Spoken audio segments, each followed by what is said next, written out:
Lanjut ya.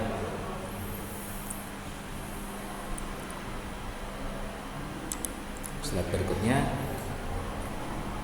kita tampilkan ada profil lulusan ya. Nanti kalau Anda lulus dari teknik industri, seperti apa sih kemampuan Anda? Anda lulus sebagai sarjana teknik industri, sarjana industrial engineering, Anda bisa apa sih? Di sini salah satunya adalah operational engineer. Jadi dalam suatu proses produksi, industri apapun, perusahaan apapun, kinerja apapun, memerlukan operational engineer bagaimana dia bisa melakukan continuous improvement. Artinya apa? Improvement ini perbaikan continuous secara terus menerus ya. Jadi Anda meneliti operasi pabrik roti misalnya atau pabrik yang lain, kemudian Anda perbaiki bagaimana nanti dia proses produksinya lebih lancar, bagaimana dia proses produksinya lebih optimal dan lain-lain. Anda bisa masuk ke sektor pertambangan, bisa masuk ke perkebunan dan kesehatan dan lain-lain sebagainya. Inilah keluasan dari teknik industri tadi ya. Kemudian ada industrial designer ya. Jadi kita bisa memanfaatkan ilmu teknik yang kita miliki untuk menaikkan kegunaan, menaikkan nilai ekonomisnya, kemudian ergonominya juga kita pertimbangkan. Ergonomi itu apa? Ergonomi itu adalah hubungan suatu alat atau suatu sistem dengan ke kondisi manusia. Misalnya kita mengangkat ember, misalnya gagangnya ember itu karena dia berat harus ergonomi. Artinya apa? Dia nyaman dipegang, tidak menyakiti diri, dan bisa memaksimalkan tenaga kita untuk mengangkat. Itu termasuk ergonomi. Jadi interaksi antara alat dengan tubuh manusianya sendiri, si pekerjanya, si pelakunya seperti apa sehingga dia bisa bekerja secara baik. Ada quality control engineering, ini sangat penting di industri ya. Misalnya apa dia tugasnya adalah melakukan pemeriksaan, pengetesan, pengujian bahan sehingga produksi yang kita jalankan itu sesuai dengan spesifikasinya. Contoh gampang misalnya industri permen misalnya. Permen itu dari produksi yang pagi sampai yang sore sampai yang bulan depan pun itu rasanya harus sama. Jangan sampai yang terlalu pagi karena dia semangat gulanya banyak terlalu manis, atau yang dia sore karena dia sudah capek kerja jadi pahit misalnya. Jadi itu kondisi yang tidak kita inginkan di industri. Jadi kontrol kualitas itu sangat penting di industri. Ada lagi project engineer, jadi dia sebagai project leader atau engineer, dia melakukan perencanaan project dari awal sampai akhir, bagaimana dia mengatur project itu berjalan dengan lancar sesuai dengan jadwal dan sebagainya. Ada plant engineer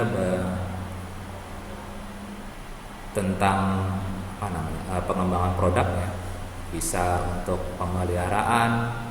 Kita punya pabrik, kita harus bisa memelihara supaya peralatannya berjalan dengan baik. Atau bisa entrepreneur, Anda bisa melakukan wirausaha sendiri dengan menerapkan ilmu teknik industri. Jadi konsultan misalnya, atau jadi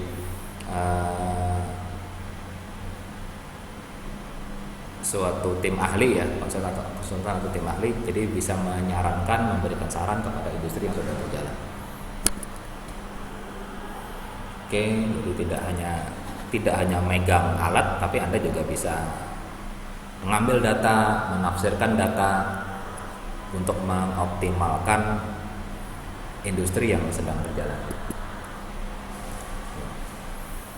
Kita bicara lagi tentang kurikulum kita di Teknik Industri Saren Mulia ada 146 SKS ya totalnya. Total ini akan Anda habiskan di dalam maksimal 14 semester atau 7 tahun maksimal ya. Itu pun sudah termasuk cuti kuliah. Jadi kalau dibagi Anda 20 SKS saja satu semester, maka kira-kira Anda dalam 7 atau 8 semester Anda sudah bisa lulus. Yang jelas 146 SKS ini harus Anda tempuh semua dengan nilai yang maksimal agar bisa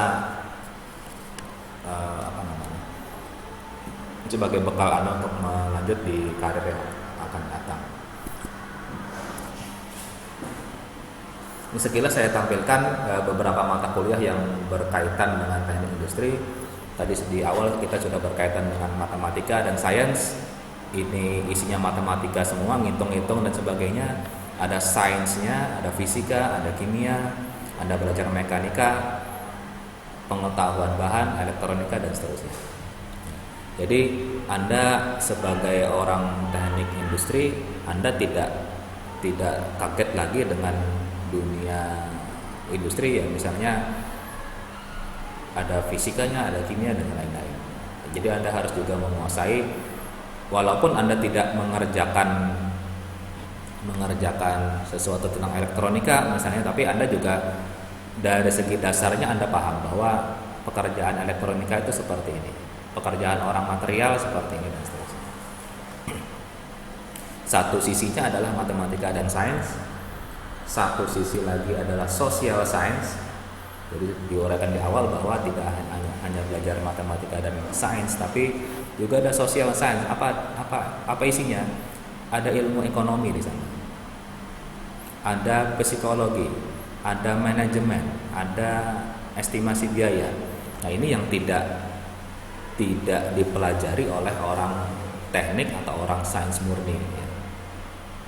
Tugas adalah sebagai jembatan atau negosiator, bagaimana cara pikir orang matematika dan sains, bagaimana cara pikir orang sosial. Anda berada di tengah-tengah. Anda akan bisa menjembatani orang teknik, orang sains, dia maunya merancang barang itu yang paling bagus, paling optimal, paling bagus. Misal merancang mobil itu materialnya besi semua, bagus memang dari segi teknik dia besi semua, dia tahan pakai, tahan benturan dan sebagainya. Orang akan berpikir, orang sains akan berpikir, oh ini logam semua aja, bagus. Tapi kata orang sosial, kata orang ekonomi, oh itu tidak bagus. Kenapa? Karena harganya mahal, dia berat, perlu motor yang lebih besar, maka nanti harganya akan mahal. Kalau dia mahal, maka diestimasi tidak akan laku si barang itu, si mobil itu nggak akan laku. Nah, tugas Anda sebagai orang teknik industri akan menjembatani orang sains atau matematik dengan orang sosial. Akan ketemu di tengah-tengah. Oh, ini jangan sepenuhnya logam, tapi campurlah dengan plastik, dengan komposit dan sebagainya. Itu tugas Anda sebagai orang teknik industri. Selain sains, matematik, social science, Anda juga, inilah inti dari industrial engineering. Teknik industri ada beberapa mata kuliah intinya, yaitu ada ekonomi teknik, ada pengangkatan industri yang kita tempuh sekarang, ada ergonominya, ada pengukuran kerja dan sebagainya. Ini yang kalau bisa inilah mata kuliah yang benar-benar Anda kuasai, karena disinilah inti dari keilmuan teknik industri, termasuk statistik, penelitiannya seperti apa, lalu kalau proses produksi itu susah dihitung, Anda harus modelkan, misalnya ada pemodelan sistem, ada manajemen dan perencanaan dan lain-lain. Harus Anda, inilah kira-kira yang mungkin, atau social science Anda tidak terlalu menguasai, atau matematik tidak terlalu menguasai, tapi kalau Anda sebagai orang teknik industri, inilah yang beberapa mata kuliah yang harus Anda kuasai, karena disinilah keilmuan Anda, kelebihan Anda ada di sini. Oke, masih lanjut. Ada tata letak tadi, bagaimana kita naruh alat, naruh barang itu ada ilmunya, nggak sembarang taruh. Ada metode penelitian, ada mengembangkan produk-produk jangan selalu statis, pasti ada perkembangan ya. Misalnya mobil dari zaman dulu berubah dia, semakin cepat, semakin ringan, semakin bagus modelnya, semakin murah dan sebagainya. Inilah yang harus kita kembangkan sebagai orang industri. Sampai Anda bisa merancang suatu perusahaan, apa saja yang perlu dimiliki atau disediakan oleh orang jika mau mendirikan perusahaan. Anda punya analisis seperti itu.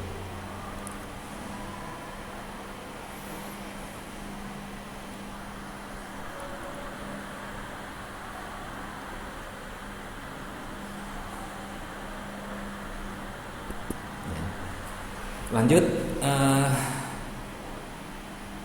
kadang-kadang zaman sekarang atau hampir semuanya malah kita sudah masuk industri 4.0 lah katanya. Jadi 4.0 itu apa? Anda sudah menggunakan internet, sudah Anda punya data di internet banyak, harus Anda kuasai ya. Dengan apa? Pemrograman komputer.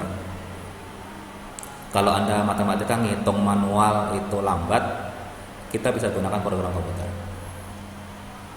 Suatu cara pengambilan keputusan Anda bisa gunakan komputer di situ. Jadi disinilah beberapa mata kuliah akan kita paparkan tentang penggunaan komputer untuk teknik industri, termasuk sistem informasi. Nanti ada tentang bagaimana sih dia terupload di internet misalnya, pengambilan keputusan dan sebagainya. Jadi ada tentang teknologi informasinya. Kemudian di sisi lain juga kita harus memperhatikan lingkungan ya, dan keselamatan kerja. Itu yang ada di industri. Praktikum yang ada di industri dari segi kurikulum ada beberapa praktikum yang harus Anda jalankan. Tapi bukan di semester awal, tapi di semester 3 ada tentang sistem kerja dan ergonomi. Lalu tadi ergonomi tentang interaksi manusia dengan alat ya, bagaimana dia nyaman bekerja, bagaimana dia nyaman di lingkungan itu, termasuk ergonomi. Kemudian ada proses manufaktur, Anda akan dikenalkan tentang bagaimana memproduksi suatu barang ya, manufaktur. Termasuk di sananya ada memotong termasuk las atau bubut dan sebagainya. Lalu Anda memotong, menyambung, kemudian merubah bentuk, itu termasuk proses manufaktur. Kemudian ada praktikum perencanaan dan pengendalian produksi. Jadi akan disimulasikan tentang seberapa cepat sih suatu produksi bisa dijalankan misalnya. Ilustrasi saja misalnya kita mau buat kursi ya. Mau buat kursi, kita rencanakan dulu apakah dia metodenya semua bahan kita potong dulu, semua bahan baru disambung, atau kita potong sebagian sambung, baru kita dirakit. Itu mana yang paling optimal? Ada di praktikum perencanaan dan pengendalian produksi. Tata letak fasilitas semester 7 Anda akan merancang di mana letak mobil truknya, di mana letak tempat bahannya, di mana tempat perakitannya dan sebagainya. Kemudian tadi sesuai dengan visi misi ada tentang interdisciplinary education ya. Akan kita jalankan beberapa mata kuliah berkaitan tentang ICT dan IPE. Selain kurikulum di atas, Anda juga bisa berpartisipasi, bisa mendukung penelitian dosen dan pengabdian kepada masyarakat. Sini sedikit kita tampilkan beberapa contoh lowongan pekerjaan ya. Lowongan pekerjaan di sini open recruitment quality engineering. Lulusan mana yang dicari? Ada lulusan teknik mesin, bisa teknik elektro atau teknik industri. Anda lihat beberapa persyaratannya. Menguasai gambar teknik. Nah, ini yang nanti di proses manufaktur atau nanti di luar mata perkuliahan Anda harus menguasai gambar teknik nih. menggambar teknik 2 dimensi dan 3 dimensi. Persyaratan ya, ini tentang elektro ya. Jadi di satu syarat juga ada kemampuan bahasa Inggris. Nah di syarat yang mulai juga ada ekstrakurikuler tentang bahasa Inggris, bahasa Mandarin, bahasa Jepang, sangat-sangat bagus untuk mendukung CV Anda ya. Sangat mendukung karir Anda nanti kalau melamar suatu pekerjaan. Ada lagi misalnya lowongan tentang ada teknik industri nih. Supervisor Production Planning, jadi pengawas perencana produksi. Bisa S1 teknik mesin atau S1 industri, pengetahuan tentang manajemen supply chain termasuk di teknik industri ya. Jadi bagaimana suatu material datang, material diolah, material jadi ditumpuk di gudang, didistribusikan, itu termasuk di supply chain. Kalau inventory control di pergudangan ya, material nggak boleh numpuk di gudang terlalu lama untuk makanan misalnya, warehouse ini gudang dan logistik ya. Mahir menggunakan Excel, Access dan software statistik. Nah, tadi ada mata kuliah statistik juga kalau bisa dikuasai ya. Staf teknik juga ada tentang teknik industri, memiliki keterampilan menggambar dengan AutoCAD berbahasa Inggris ya. Jadi banyak hal yang bisa Anda cermati ya di beberapa lowongan ini. Ini juga ada staf PPIC, lalu ada R&D, Research and Development Packaging juga ada. Jadi banyak kita bisa masuk di banyak lini lah di teknik industri.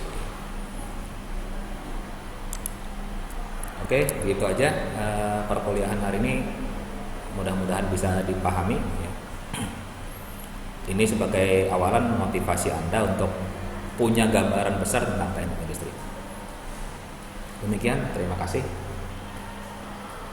Assalamualaikum warahmatullahi wabarakatuh.